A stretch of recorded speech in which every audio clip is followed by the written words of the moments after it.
is the continuing repression in Tibet. The other broad reason is the political and cultural undermining of Tibetan life. But I feel that the immediate cause of the self-immolations that is going on in Tibet is the realization by the Tibetan people that His Holiness the Dalai Lama is advancing in age, and this opportunity to see him as their political, spiritual leader, that hope to them is receding. So there is increased frustration amongst the public in Tibet, and that I feel is one reason why there is this increase in the number of Tibetans who are setting themselves on fire. The other is, as I've said, the broad picture of the reasons for self-immolation is the continuing political repression and the active, aggressive effort made by the Chinese government to undermine the culture of the Tibetan people. And as a token of their respect for the teachings of His Holiness on non-violence, instead of hurting others, they have set themselves on fire to call for the return of His Holiness to Tibet, to demand from the Chinese people that the people of Tibet enjoy freedom, which is taken for granted in the rest of the world.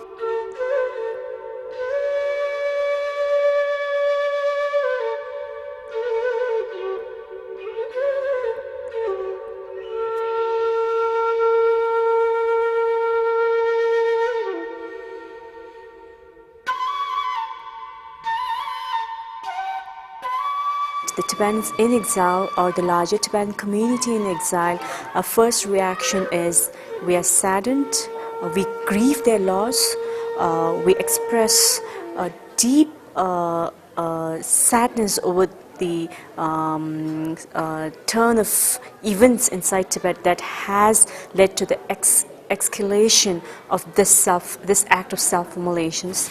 But on a more practical level, what we are doing is, when these people inside Tibet, during the final acts of the defiance, they have two demands, or they have two things that they are calling out for.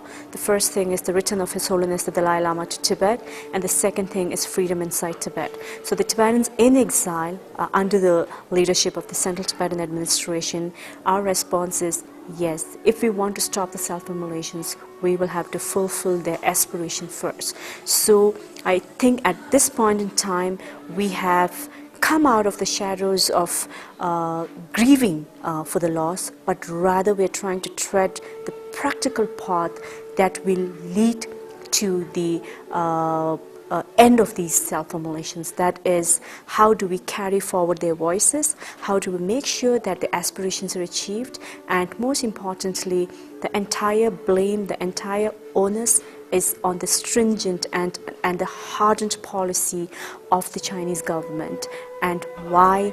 It's their policies, it's their governance, it's their repression inside Tibet that is leading to one self-immolation after the other. In the exile community, expect the Chinese leadership to accord human dignity or human treatment to these Tibetans who are voicing out against the repressive policies and who have a dream for their country, a dream for their people, which the Tibetans in exile will have to achieve for them, so that their sacrifices do not go in vain and that there will be justice to these dead souls or to these martyrs. What is interesting to look at these acts is that there's no planning, there's no strategy, there's no tactics included, there's no instigation from outside Tibet, no one is telling them to do this. Not a single soul besides themselves have been harmed or injured in this,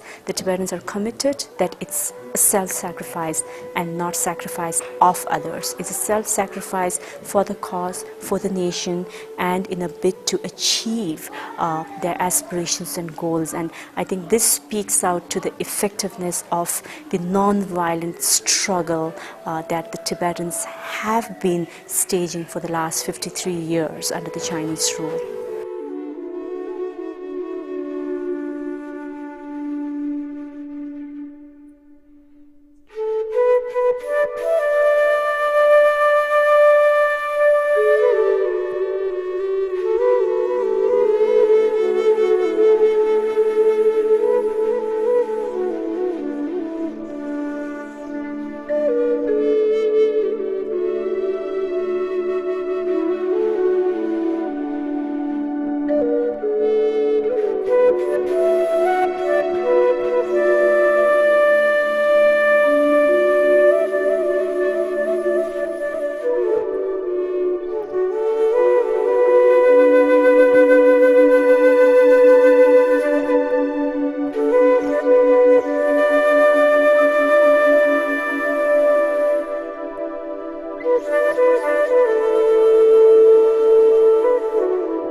So since the self-immolations in Tibet began, we noticed that for the international community, this was a phenomena rarely heard of.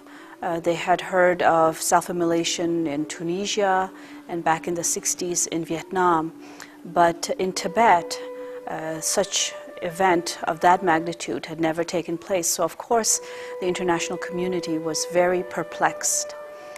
As the self-immolations continued, I think the international community now is more aware that the self-immolations are political acts of protest. I'm not sure that they're as aware of the issues, fundamental reasons and all of that as much as we would like them to be, but there's definitely a very clear message to the international community that something is fundamentally wrong with the Chinese government's policies in Tibetan areas.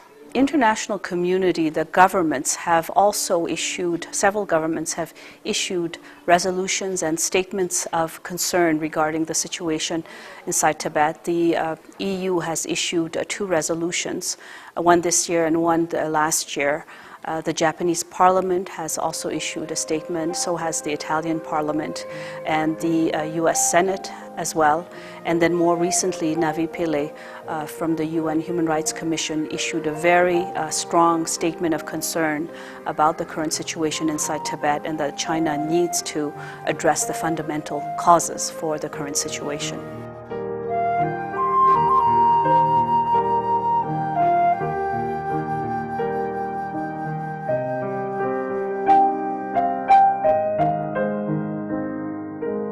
As far as the Chinese government's the reaction is concerned with regards to the self-immolation, I think that, not sure that at the beginning when it began that they understood to what extent it would continue and intensify.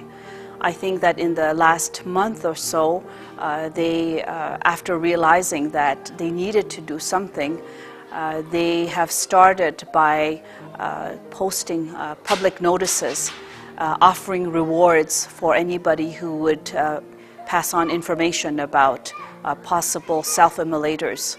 And also, I think they also offered rewards for anybody who had information about instigators of these acts.